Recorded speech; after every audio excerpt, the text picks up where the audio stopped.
We are back. Golenbock University. I'm Ralph Tyko with the Comfortably Zoned Radio Network. And the host and star of the show is the inimitable Peter Golenbock. How are you, sir? I'm fine, thank you, Ralphie. Just fine. Good. Except the Bucks are getting murdered today, so that's not such a wonderful thing. Arizona's killed them. You know, every year in Tampa Bay, the Bucks. This is the year for the Bucks. And apparently, Jameis Winston was injured enough that they knocked him out of the game, and we pretty well got clobbered. So you know, it's an interesting situation. Try being a Jet fan for 60 years, and you'll see. Yeah, no, that's certainly true. So you will always always have Joe Namath. That's right. You will always have Joe Namath. And Matt Snell and Emerson Boozer will always be in that backfield. You will. It's like being a Knick fan. I mean, I've been a Knick fan for much of my life, and the last great Knick team was in 1973. I was a very close friend of Phil Jackson's back then. I used to spend a lot of time with Phil. He was a really lovely guy. We had a friend in common at NYU Law School where I was going while he was playing for the Knicks. And it was just so much fun to be with him and DeBusschere and Frazier and, that list goes on. Monroe and... Yeah, Earl Monroe, absolutely. Absolutely. And of course, your old college proponent, Bill Bradley. Oh, yeah. Yeah, Bradley was an interesting guy. The Knicks had this really interesting backup center. I wish I could remember his name. That's a hysterically funny guy. He didn't play very much, but he was wonderful for the team. And I was I know who you're talking about, and I can't remember his name. Yep. Big, light-skinned black man. Was it Bowman? Yes, close. Something like that. It wasn't Nate Bowman, but it was. Yes. At any rate, so I'm in there. I'm in the locker room after the game talking with Phil, and I'm watching this fella. It might have been Nate Bowman. I think it was Nate Bowman. I think it was. He took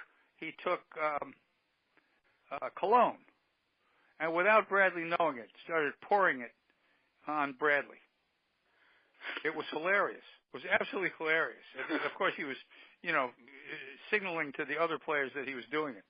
So Bradley, who was deep in conversation with a reporter or somebody like that, had no idea that good old Nate was pouring all his cologne down Bradley's back. Whoa! It was really something. That team was something because Red Holtzman allowed that Earl Monroe and Clyde Frazier could play the game with just using one basketball. That's right. No, who would have thought? No, they were a remarkable bunch of very intelligent, very giving ball players. Right. Really, including Dave Howard Stallworth. Comives. Remember Howard Comives? Dave yes, Stallworth. I do. The great Michigan All-American. Tell me. He played against Bradley in the Garden. It was one of the greatest games. Wait, Dave Stallworth. No, even better. This guy was the number one player for the University of Michigan. He had a great nickname. The guy was fabulous. He and Bradley in a Christmas tournament, and Bradley's, sort of lackluster team with the most dynamic Bradley was beating this Michigan team with about 2 minutes to go. And then Bradley fouled out, and this Michigan player just, went Peter, crazy. are you sure it isn't David Stallworth who Absolutely had a heart positive. condition later on? No, much. He had a fabulous nickname like Magic Johnson. I mean, this guy was a superstar. It was not. Okay, no. I'm blanking. I mean, if I had my little machine in front of me, I could Google it and tell you what it is. But I guarantee you, your knowledgeable basketball fans know exactly who it is. Okay. But the interesting thing is the Knicks have really not had a great team since 1973. The Jets, the Jets remember Joe Namath. It's kind of remarkable like that. I must say the Giants aren't having very much fun this year either. I know it goes around. What goes around comes around. But it does indeed. for the Jets, they haven't been good literally since at all. And it's the same Phil Jackson, who ironically was such a great leader, such a great GM, such a great coach everywhere in the NBA, except with the Knicks. Well, I understand something, and I'm a great defender of Phil's. You must have an owner who gives you the power to do what you want to do if you're going to be successful. And that never happened with the Knicks. The Knicks owner, he's one of these sort of know-it-alls like the Washington Redskin owner, like Steinbrenner was. One of these owners who seems to think that he knows more about the game than the coach and the general manager. A Jerry Jones type. Well, except I had sort of a sense. Jerry Jones played football, I think, at Arkansas. And I believe that Jerry Jones has some knowledge of the game of football. Most of these owners, including the owner of the New England Patriots, has never played football on any sort of level. Right. And if you don't play the game, I can tell you, if you haven't played the game of football on the college level, there is no way that you could understand the game. You just can't. And if you haven't played on the pro level, believe me, even if you played on the college level, it's difficult to understand the pro level of sport. It is so complicated. It is, you just can't understand just how difficult it would be for a quarterback to drop back to pass, having no knowledge of the game, with some idea of completing a pass. You just Who's can't do blocking for him? Which holes are being covered up? That yeah, sort of thing. No, all of that. All of that. It is a mysterious game for 97% of the people who are watching it. I mean, the beauty of it. Do you remember when Ali Sherman would run TV clinics during the week? I used to watch it. I used to watch his shows. In fact, I'll tell you something. I showed a couple of his classes, of his shows to my class when I taught the history of football at USF. I had Ali Sherman sitting there for his 15 minutes instructing. With a guest, maybe Darryl Dance or a linebacker, and just talking X's and O's to novices, really. Trying to explain to my students that this is not something that you just run out onto the field and play.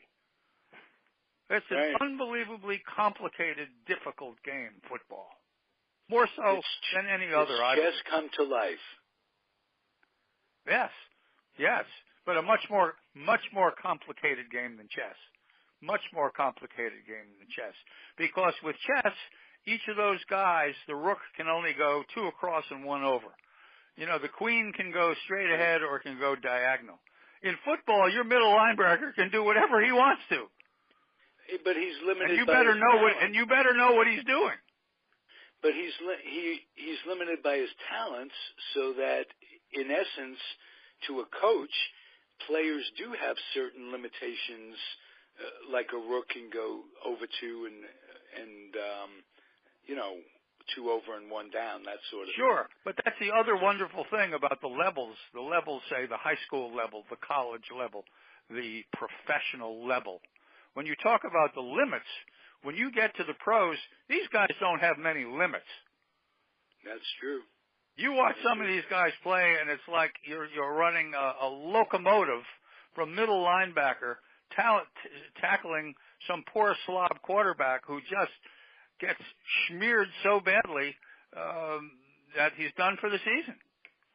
I mean, how often does that happen? It's happened today. The Green Bay quarterback's done for the season. Rodgers. Tampa Bay quarterback Rodgers, the Tampa Bay quarterback Winston, was knocked out of the game today. He didn't play the second half. I don't even know what happened to him. Well, but injuries like in sports today, if you're on offense and not covering the men who are out there to kill you, and you make a mistake, your quarterback could be done. Right. I mean, that's how complicated it is in the pros. Yeah. It's remarkable. And the fun of football, of course, is it's easy enough to watch the game without really know what's going on. You know, the idea is the quarterback gets the ball, and if he passes, he's going to throw it to somebody eligible to catch it. And if he gives it off to a runner, he's going to run with it, you know, somewhere. You have no idea what sort of play that they're setting up. You know, what the center is doing, who the guards are guarding, what the tackles are doing, which routes the ends are taking. I mean, you can watch the fabulous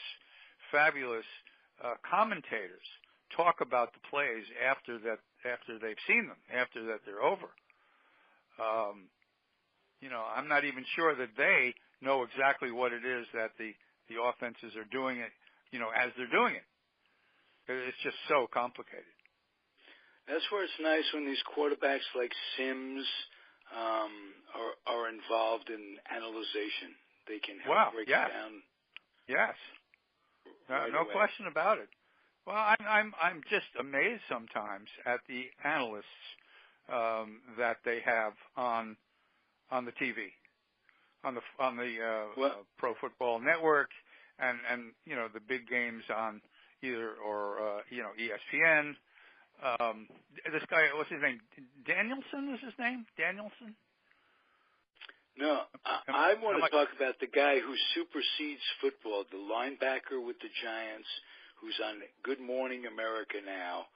Isn't he something? He has more charm and charisma than anybody out there. That is the next OJ, if you will. Yes. Yes, but the only difference, of course, was that OJ was that OJ when OJ was playing. You know, until he killed his wife and his wife's boyfriend, OJ was one of the most singularly popular professional athletes in the history of American sports. But this guy, Strahan is his name. Yeah, Michael Strahan. Absolutely. Michael Strahan has more. He is so articulate and so compassionate. OJ was a personality, and he had the running through the airport thing. I don't think he was the greatest analyzer in the world. I thought he had a bit of a mush mouth, to be honest with you. Well, what OJ did, of course, is he went into the movies. He was in the movies. He was in you know, a couple of these movies where he played guys with guns. But the best movies that he was in was the police story movies. Just hilarious. Not with Angie Dickinson. No, with Elvis Presley. Elvis Presley's wife. Oh yeah. And with the fellow who was in the movie Airplane. Just spectacular, hilarious. Naked Gun. The white-haired guy. Naked Gun. Nielsen. With the wheelchair. Nielsen. Nielsen. Yeah, Nielsen. Those movies are priceless. Absolutely priceless. And with OJ was those commercials too. I mean, for Hertz and running through. No question about it. Our mutual friend Lenny Randall's is coaching a kid who OJ's accomplishing getting away in that ride. Stalling EJ, whatever his name is, but the fellow in the Bronco, the fellow who drove the Bronco. Yes. Okay. And is this fellow's son or grandson? Son. Okay. Well, it could be grandson by now. Could be grandson. Yeah. EJ something or whatever it is. You're close. OJ is out. OJ got out of prison. I just have to tell you, OJ's daughter and son live in St. Petersburg, Florida. Oh, really? So there is some talk that when OJ leaves Las Vegas, that he's coming to St. Petersburg. Was there uproar in the Floridian community about letting him come back to the state, or did they really? Well, there was uproar. I mean, before he got in trouble the second time, he had made an attempt to come to St. Petersburg and buy a house here. And for whatever reason, there was opposition, and he decided to back away. So I don't know if he's going to try it again, except, of course, that his son and daughter do live here. Now, these are the older kids that were involved in... They weren't involved in anything. They just... No, I meant who were mentioned. Yeah, they were the victims as well, sure. Left without a mother and ultimately left without a father as well. But they're now adults. You know, it's funny, as life goes, I thought he, not that he deserved, you might say, not that he deserved a good deal, he got a horribly raw deal up in Nevada. Well, I'll tell you a little about that. Obviously, when he went to trial, he had an African American jury, and prior to that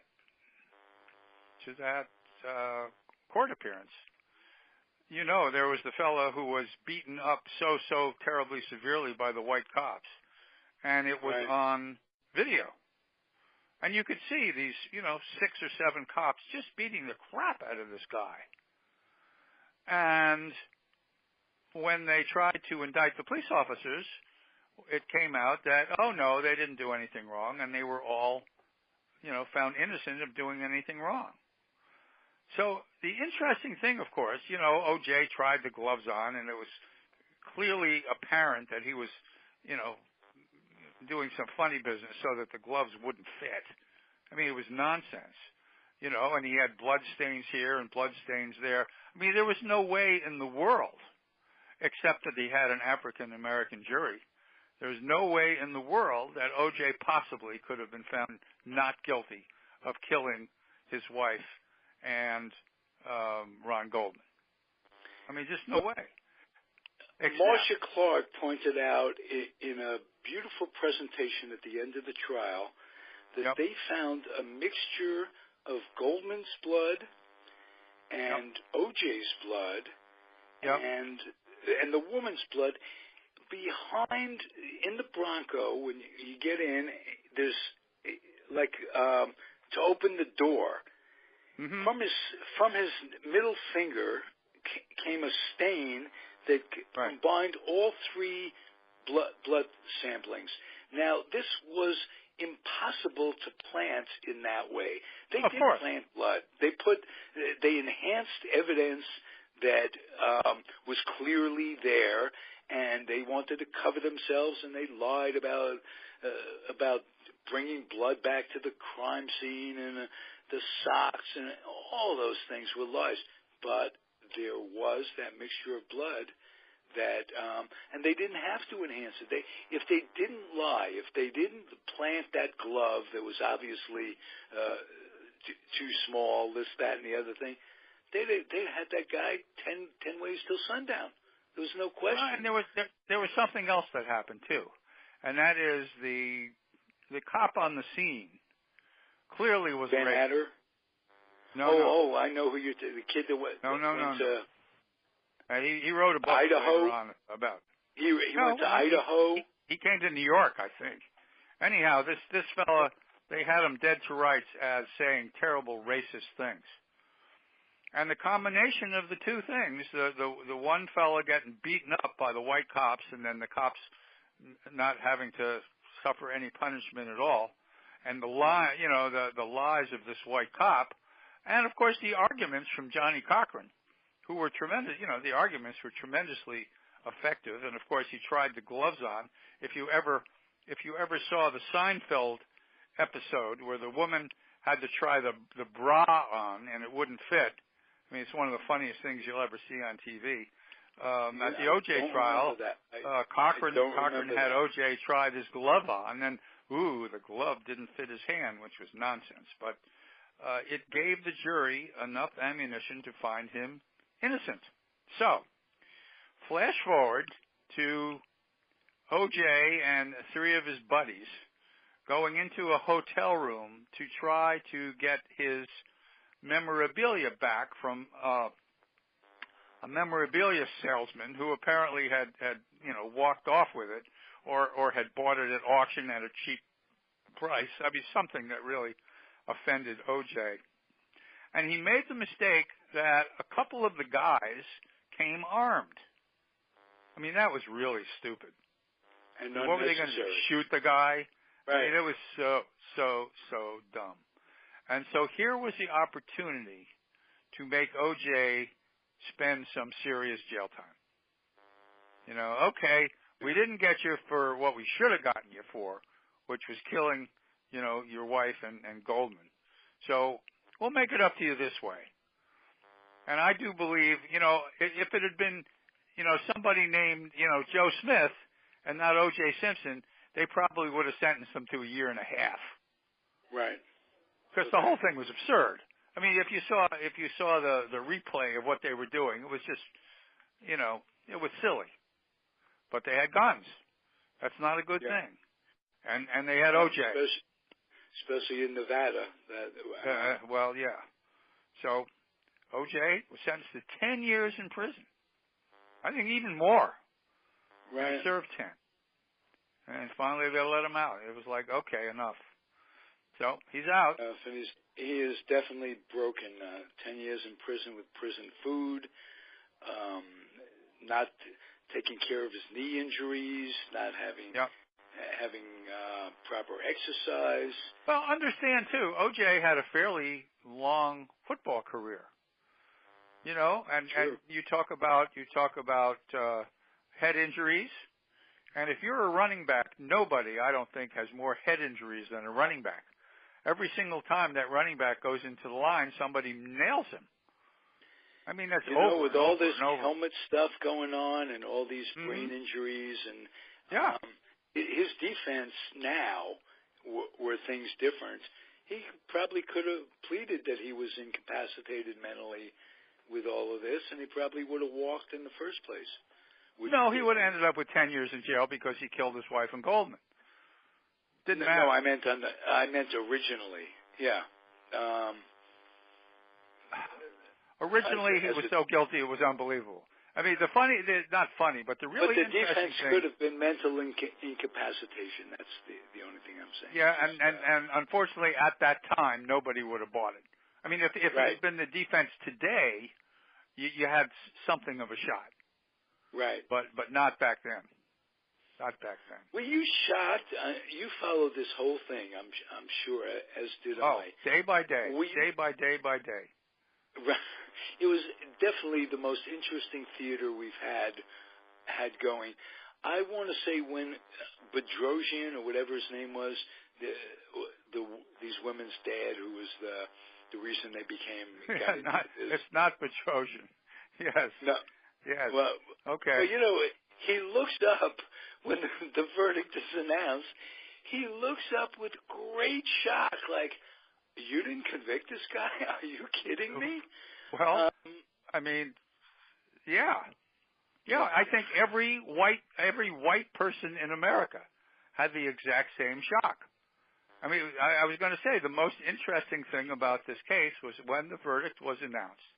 You had two entirely separate. I mean, this is what separated the country at the time, probably still separates it today. When you took pictures of gatherings of African Americans who were all huddled together watching the verdict being announced, when he was proclaimed innocent, you would have thought it was New Year's Eve.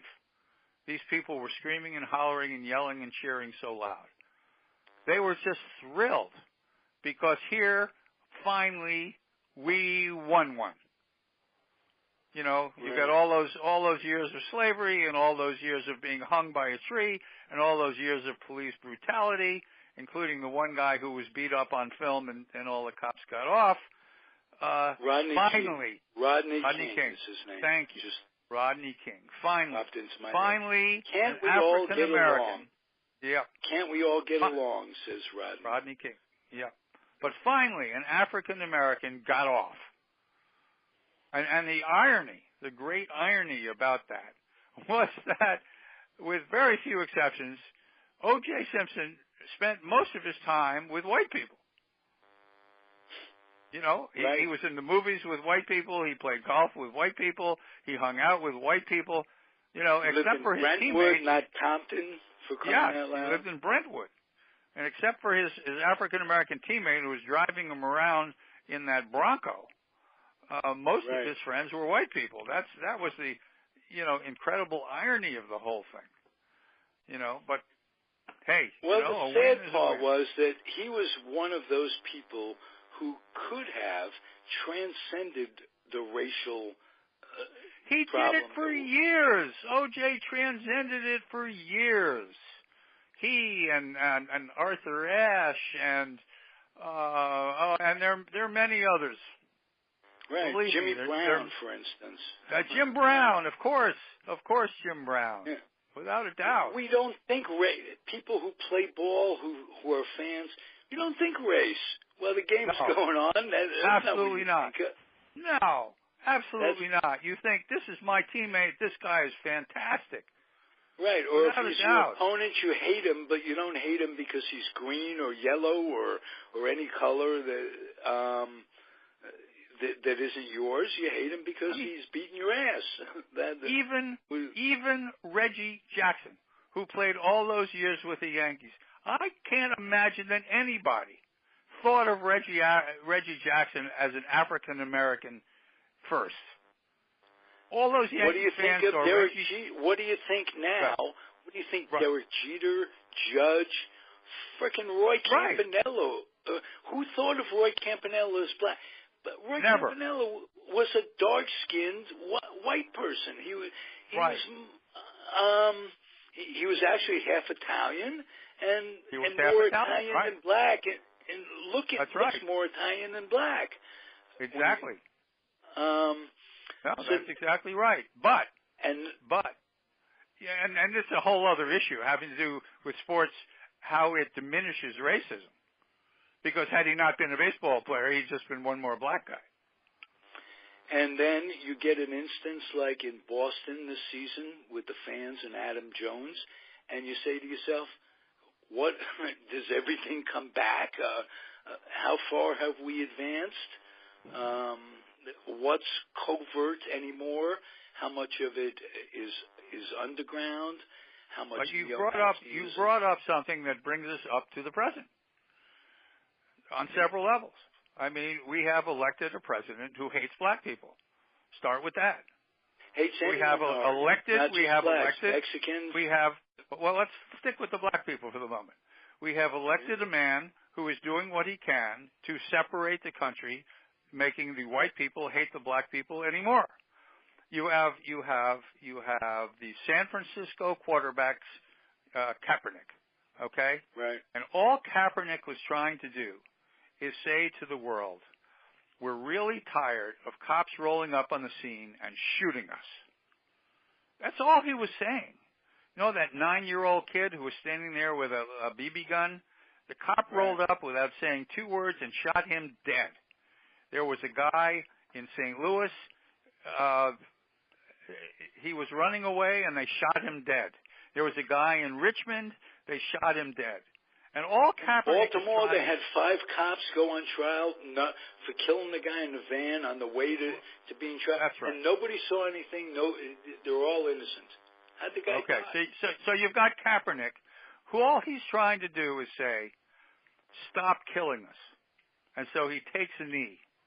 And so you've got a president who, instead of saying, yes, it's a good idea that the police not shoot black people for no reason, turns around and says he is dishonoring the flag, he's dishonoring the police, and he has started something, a forest fire that so far is continuing to burn. I don't know what happened today, whether any African-American players took a knee or not. I don't have the slightest idea. But if they did, they're taking a knee not against the national anthem or against the flag, because they're protesting white policemen shooting African Americans. Yeah. So this is a great example how Trump sets the tone of thinking for the American people, and it's the way it should be that the president, that we have a leader, that the president can turn the tide of American thinking.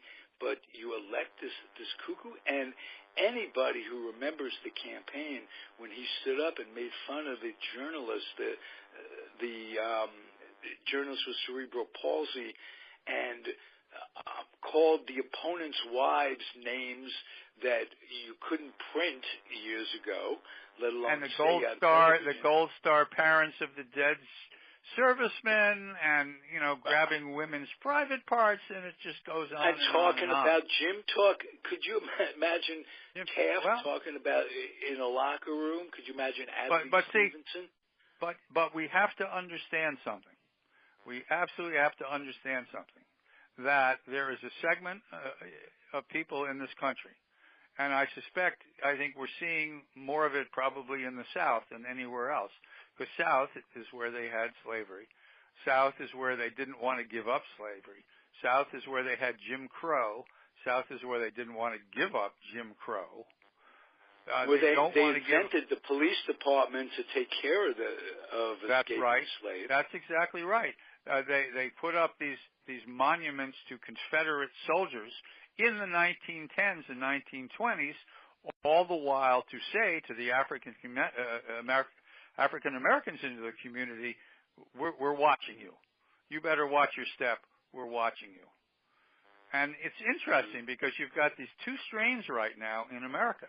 You've got, the Trump people who are trying to feed the flames of racism. And then you've got the, 60% where they're trying to figure out some way where minorities will be treated beautifully. It's very interesting to watch. Yeah. How has St. Petersburg changed since the days of Bill White, or has it? St. Petersburg has changed. To tell your listeners what happened to Bill White, when I did my Spirit of St. Louis book about the St. Louis Cardinals and St. Louis Browns, Bill White was the first baseman for the Cardinals, and he would come to St. Petersburg, Florida for spring training. And he began to tell me what it was like for the African Americans, that the St. Pete Yacht Club would invite the white St. Louis Cardinal players to a breakfast, but not invite the African Americans. The African Americans could not stay at the same hotels with the white players. They could not go to the beaches with the white players. They were treated as less than second-class citizens, even though they were Major League ball players. Now, what's interesting about that, of course, is that Bill White later went on to become the president of the National League at a time when the San Francisco Giants were talking about moving to St. Petersburg, Florida. When Bill White found out that that was a possibility, he said to himself, he told me, over my dead body. Because he remembered how he had been treated as a player with the Cardinals in the 60s. So he went and found Peter McGowan, and McGowan was the new purchaser of the Giants, and St. Petersburg never got the San Francisco Giants. Great story. Sort of amazing. Great story. Yeah, absolutely. So as to how things have changed. How things have changed. I'll tell you how things have changed. St. Petersburg, Florida, has become the Austin, Texas, the Santa Fe, the San Francisco. We have become an art and music and writing capital of the state of Florida. I don't think there is a more important area for writing and painting and music, and just we have USF, the University of South Florida, St. Petersburg, where I'm an associate professor. We have Eckerd College. We have across the river we've got Tampa University. We've got schools that are growing and becoming more and more popular and successful, and the town is growing like you wouldn't believe. They were smart enough that the waterfront was bought by the city itself. So unlike a lot of these waterfront communities, it's not fronted by condos every step of the way. It is one of the truly beautiful, beautiful cities there are. Our mayor is Jewish. Of our 6 councilmen, 3 of them are gay. We have the largest, what's it called? The Gay Pride Parade. We have the second largest Gay Pride Parade in the country, after San Francisco, where I'm crossing. Okay, maybe San Francisco. So maybe we're third. But what were you thinking is first? What were you thinking is first? New York. New York has a huge, huge gay parade. So it is a city of great tolerance. African Americans used to not be allowed to walk on the other side of Central Avenue. They knew, the sun goes down, you better not be north of Central Avenue. And the cops enforced that. I can't imagine living here in the 1970s. I have African American friends who lived on the South Side, pretty much stayed there, and were, perfectly happy to live among, their own. Is there political resistance today to progression in the city? Always. We have a former Republican mayor who's backed by Donald Trump, trying to unseat our present mayor. And with Citizens United, there's just never a guarantee that your being a great politician is enough for you to win. Because you get the Koch brothers. Who was that one fella who was, buying up newspapers, making himself felt with Breitbart, the fellow who spends $100 million with Breitbart, all to push the far right wing agenda. I wish there was somebody on the far left wing spending $100 million to try to stop them. I don't see that as happening right now. And the Citizen United decision makes it very, very hard for Democrats to win. I mean, you look at the scoreboard of the last 8 years, and Democrats don't win very much. It's very disheartening. Yeah. You're glad you went to St. Petersburg. You're glad the Pelicans. It was. I knew. I came for the Senior League. I was writing a book about the St. Petersburg Pelicans, and I arrived in my car.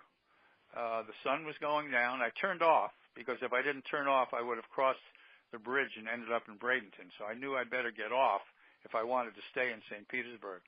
And it turned out I ended up on something called the Bayway, which leads to the Don Cesar Hotel, which is this golden, magnificent-looking hotel as the sun was going down and it was 80 degrees.